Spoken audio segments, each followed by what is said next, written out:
Hey, what's going on everyone? In this video I will explain how to fix the sirens on non-ELS as well as hybrid vehicles.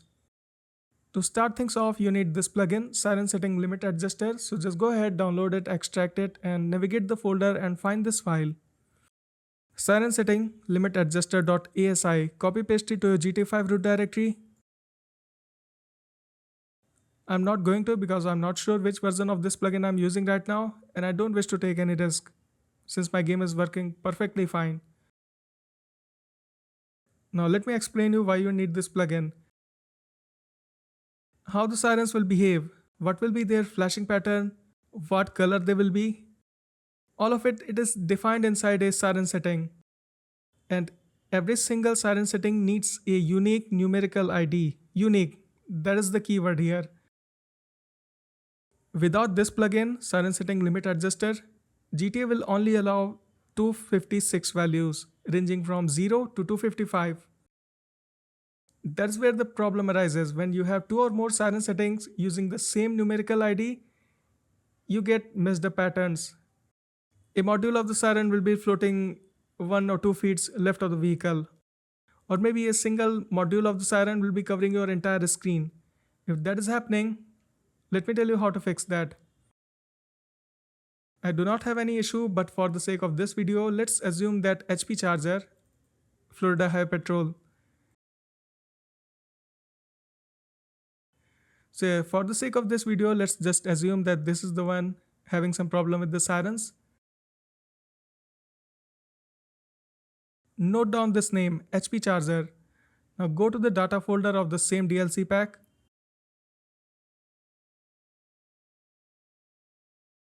Right click on car variations.meta and click on edit. Search for the vehicle name.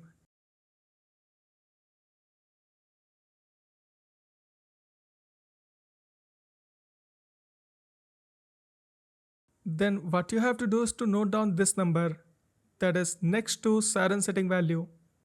You can see for the HP charger it is 1339. Once you have noted it down, you're going to replace it with a 5-digit random number which has to be smaller than 65,000. Even though Siren Setting Limit Adjuster removes the GTA limit, it has its own limit of 65,535. Just make sure that the random number that you are putting here, it is smaller than 65,000. 25486. You need to remember this number too. I'm just going to copy it. Now go ahead and save this file. Now go to the carcoals.meta, right click and edit. It is a huge file. Let me show you. It is 676 kilobyte only text. It has mod kits, lights and sirens.